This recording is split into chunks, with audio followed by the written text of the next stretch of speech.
Hello, my name is Tina, and I want to talk to you a little about a situation my friend Ellie experienced one day at work. Ellie works nights at a local hospital as a nurse. She came to me with a dilemma and wanted my opinion on it. You see, Ellie had a confrontation with a coworker and wasn't sure if the way she handled the situation was best. Here's the story. Ella was at work one day receiving bedside report from her coworker Laura. Laura was new to the unit, was having some obvious difficulty adjusting. When any nurse on the unit would receive report from Laura, they would always have the same complaints.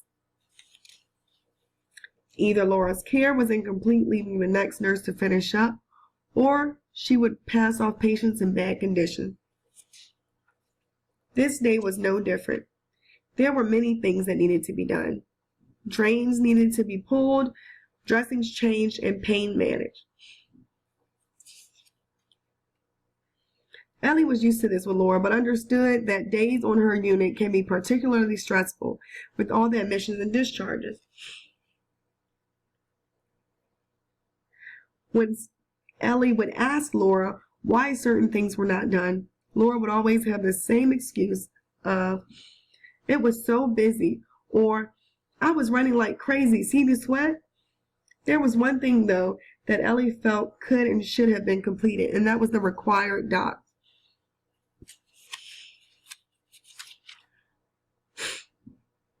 During report, Ellie brought to Laura's attention that those documents were not completed. Laura responded, "Okay." Laura had 5 patients, giving 3 of them to Ellie. Once report was done, Laura waited at the desk for the next nurse to give report. Realizing that Laura was not doing anything at the time, Ellie was going to get report and asked Laura if she could give one of the patients she had just received from Laura pain medication so that the patient does not have to wait. Laura responded, "I have to finish giving report," and continued standing at the desk waiting to give report. This made Ellie very upset. Being that the patient should have received the pain medicine before Ellie came on, Ellie always made sure her patients were medicated before shift change and always tried to ensure that whatever she did or could do for her coworkers. Yet this did not seem to be part of Laura's work ethic. Ellie finished receiving a report and began her assessment. Ellie noticed that a long time had passed and required docs had not been completed. Ellie walked to the nurse's station and looked around for Laura. Laura came to the nurse's station with her belongings packed to go. Ellie addressed Laura, stating, "Laura, the docs for the patients are still incomplete." Laura nonchalantly stated, "I'm tired. Whoever comes in the morning can do it." Ella sternly responded back,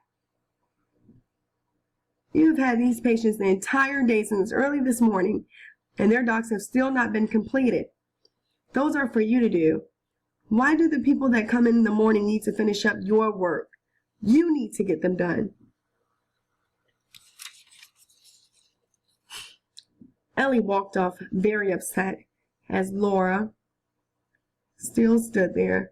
Later that night, Ellie realized that the documents still had not been completed, and she was furious. Ellie completed the documents so that the morning nurse did not have to complete them and made it known to her colleagues how upset she was and why. It was weeks before Ellie would accept report from Laura again, or they were on speaking terms. What are the things Laura and Ellie could have done differently to prevent this situation from going so wrong? First of all, being that Ellie was aware of Laura's work habits, she should have had a crucial conversation with her on ways she could improve. In crucial conversation, emotions will usually be high. We must ensure to start with the heart. Know what the intent is for your conversation. In this situation, Ellie's motive would have been to give Laura some pointers and help make work easier for herself as well as her coworkers. Ella did not address the issue.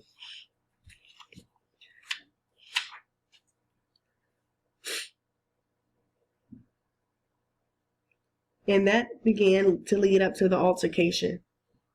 Let's look at when Ellie addressed Laura about the required documents still not being completed. A better way Ellie could have addressed Laura would have been, "Laura, I noticed the required documents remain incomplete. Would you mind completing those before you go?" The majority of misconstrued meaning does not come from words we say, but from our facial expressions and body language. The entire body is part of the conversation. While informing Laura of improvements she can make, Ellie should also take the time to give Laura positive feedback. Another part of effective communication is active listening.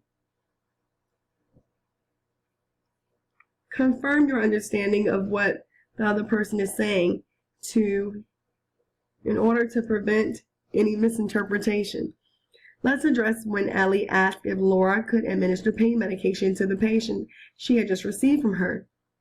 Instead of Ellie just walking off,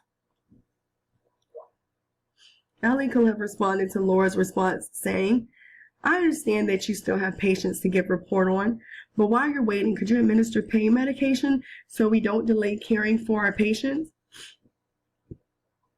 In this way, Ella would have acknowledged that Laura still has to give report while addressing the patient's needs.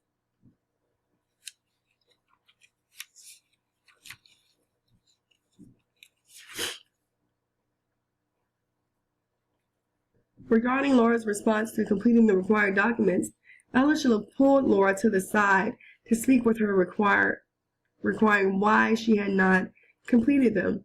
Speaking in front of everyone about the issue may have made Laura feel disrespected and put on the spot.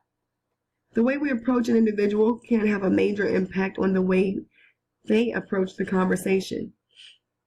Also, when approaching a conversation confrontationally, we usually receive confrontation. The utilization of these communication tools would have ensured better outcomes between Ella and Laura and better outcomes for their situation. If Laura were to, as well as Ella, utilize these communication tools, they could have a better working environment and a better experience, making for a happy hospital.